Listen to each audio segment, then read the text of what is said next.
Vamos a hablar esta noche de relojes.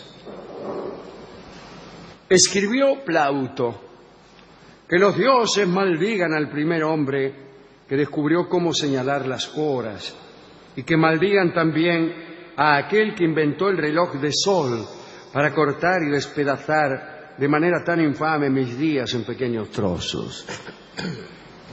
El primer reloj fue un artefacto creado allá por el año 1500 a.C.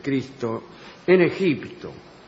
Estaba provisto de una división en 12 partes iguales para medir la longitud de una sombra proyectada sobre su base horizontal. En la antigua Grecia, la sombra del cuerpo humano servía para establecer la hora aproximada, cuyo largo se medía con los pies. No tardaron los griegos en crear el gnomón, que era como un obelisco que se levantaba en la plaza pública y cuya sombra se medía a pasos.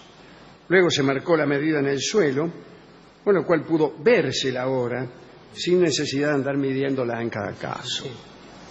Al comprenderse más tarde que todo movimiento uniforme se prestaba para medir el tiempo, aparecieron otros medios independientes de la luz solar, que no siempre estaba presente, ¿no?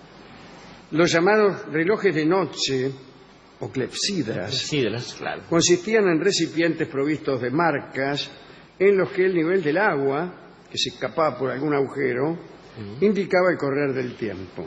Dicen que un médico de Alejandría llamado Herófilo fue el primer hombre que contó las pulsaciones del corazón con la ayuda de una clepsidra portátil.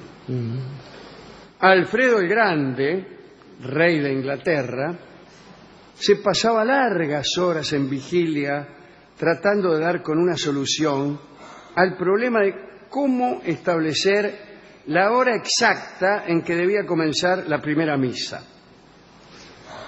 Las velas que iluminaban su aposento le dieron la clave. Las marcó en iguales unidades de división y le introdujo unas bolillas de metal que, al derretirse la cera, caían y hacían ruido a intervalos regulares. Así, ¿no? Cucú, cucú, Alfredo apague la luz. Cucú, que, Alfredo que son las 3. Cucú, Kiki, Alfredo acuéstese aquí. Cucú, Cacá, Alfredo tómesela. El primer reloj mecánico fue construido en el año 1336 en la torre del convento de San Gotardo en Milán, y a partir de ese momento las grandes ciudades se disputaron a los maestros relojeros para poseer relojes mecánicos cada vez más complicados.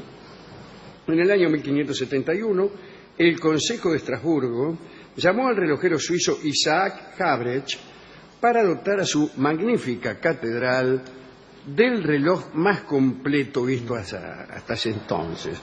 Y los resultados fueron impresionantes. Artistas y mecánicos tardaron 5 años en montarlo, quiero decir en armarlo, ¿no? La obra indicaba los días de la semana, que estaban simbolizados por Diana, Marte, Mercurio, Júpiter, Venus, Saturno y Apolo, y el cuadrante mostraba alrededor de 5.000 estrellas en movimiento. Cuando daba las horas, ofrecía un espectáculo magnífico.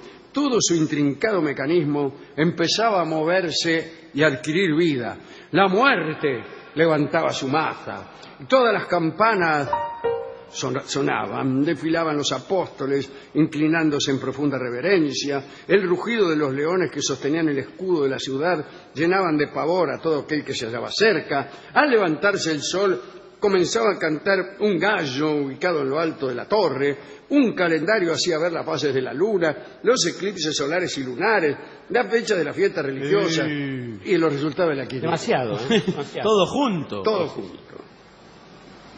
Qué extraordinario. Yo he visto uno muy notable en la ciudad de München, que también tiene cosas que se asoman figuritas. Tienen habitualmente los llamados lansquenetes, que son estos soldados de los cuales eran los guerreros de Carlos V del Imperio, Carlos I. De los cuales tenemos dos aquí, y es más, pueden salir ahora, ir en un trencito hasta la Plaza del Congreso y ver dos que están en la Caja Nacional de Ahorro Postal. Sí, señor, lansquenetes, compramos anoche. Fabricación nacional. En el año 1581, Galileo, observando el balanceo de un candelabro de la Catedral de Pisa, tuvo una súbita inspiración. Un péndulo se tomaba siempre el mismo tiempo para cada una de sus oscilaciones, independientemente de que fueran estas largas u cortas. Pero Galileo usaba su propio pulso para medir el tiempo y no llegó a construir un reloj. Quien sí lo hizo, usando los principios de Galileo, fue Christian Huygens en el año 1661. Fue uno de los dos tipos que descubrieron la circulación de la sangre. Antes de Huygens, la sangre de las personas no circulaba. No, señor. La sangre se le quedaba así quieta y éramos todos mucho más lánguidos. Y el mundo era más feliz, vos reíste. No me acuerdo ahora quién fue el otro. Harvey. Más conocido que... Harvey. Bueno, apareció este tipo, y Harvey, y dijeron, bueno, que circule la sangre. No, ¿cómo? Sí. E inventaron la circulación de la sangre, que desde entonces es lo más usual. No, señor, lo más no común es que a una persona la sangre le circule. Hoy todo el mundo salvo quiere. algunas personas que vienen con la norma anterior a Higgins, que mantienen la sangre ahí en su lugar, que es todo un asunto. No viene al caso. Eso los médicos entendemos. Sí, señor, no es para todo el mundo. No es para todo. 34, por favor. Allá por el siglo XIX, el asunto de las horas locales y las diferencias horarias era un problema. Los relojes mecánicos todavía eran imprecisos y entre ciudades muy próximas podía haber diferencias de 5, 10 minutos y hasta media hora. Cuando se estableció un sistema regular de transporte público incluso, ¿no? Como era el tren en Inglaterra, la cosa se complicó. Y los primeros ferrocarriles tuvieron que convivir con la anarquía horaria. Finalmente los ferroviarios ingleses consiguieron que se unificara el horario del país, tomando como base la hora medida en el meridiano de Greenwich. Pocos años más tarde consiguieron que casi todos los relojes públicos de Inglaterra marcaran aquella hora. Pero fueron todavía más allá. Reunieron un Congreso del Tiempo con delegados de 25 países y acordaron que el tiempo universal fuera el de Greenwich. Se dispusieron además los actuales usos horarios con H horarios, ¿no? Durante mucho tiempo el horario del meridiano fue llamado también el tiempo del ferrocarril. Claro, ciertamente. Estaba pensando, Alejandro, que en realidad cómo no pensar cada vez que uno habla de esto de nuestro amigo Agustín de Hipona, que decía con cierto gracejo y la gente lo viene repitiendo hace siglos. Si me preguntan qué es el tiempo, no sé qué responder, pero si no me lo preguntan, tengo una noción precisa. Mentira. Digo, uno cuando no le preguntan algo no tiene ninguna noción de las cosas. Y con el tiempo mucho menos aún. San Agustín hacía referencia a otra cosa. Sí, a la idea vulgar del tiempo. A la idea vulgar del tiempo, pero fíjese que con el avance de la ciencia hemos llegado a tener una versión hasta espantosa de la relatividad del tiempo. Fíjese el caso del astronauta que es enviado a una misión allá en la loma etcétera, y que cuando vuelve todos sus parientes están muertos. Sí. De nada le ha servido. Sí, pero viaje. porque los han matado probablemente. Sí, justamente, porque cayó otro cohete, ¿sí? El asunto del rigor científico es otra cosa sorprendente, porque, por ejemplo, los franceses se dedicaron, como usted habrá visto, hemos ido todos peregrinados a ver cómo es el metro, no un metro. Claro, el no metro subte, patrón. El metro patrón. Un metro claro. de platino, le metró. El metro Lo usan las personas para trasladarse de un lugar a otro. Que es donde se pierde Barton. No, ese no. No, ese no. Y el metro es el único metro perfecto, con lo cual todas las otras unidades métricas Son falsas copias. Claro, justamente. Algunos me han dicho que son hasta 30% más largos No, que el ¿cómo va metro a ser? patrón de París. Y alguien que vio el metro patrón ahí en París me dijo que se había sorprendido por su pequeñez. Por lo chiquito que era el metro Claro, patrón. en realidad parece que los metros se van agrandando con el tiempo debido a que la gente es insaciable y no hay metro que le alcance. Exactamente. Los que venden las telas por metro, el señor que le mide así, por ejemplo, no hay nadie tan largo. Pero finalmente, digo, fuera de estas cosas, el hecho de que haya una hora oficial, ¿cómo una hora oficial? Diría cualquiera de nuestros... Claro, es que hay una hora extraoficial. Pero Sí, claro, naturalmente. Es más, hay solo horas extraoficiales. Sí, Porque hoy dentro de un rato, por ejemplo, es una hora extraoficial. Hace un montón que estamos juntos, vieja. Esa es otra vez. Claro, y así. De todos modos, digamos que si hay una forma de entender el tiempo, Alejandro, uno debe ya a esta altura ser consciente de que en realidad el tiempo, igual que la política y cualquier otra cosa que quiera poner en oración, son los otros. Porque así, del mismo modo que contamos en las experiencias anteriores, cuando un hombre y una mujer, digamos, o una mujer y otra mujer, lo que quiera ponerle por caso, se encuentran, aquello que para uno ha sido la gavota del siglo, para el otro no ha sido sino el vals del minuto.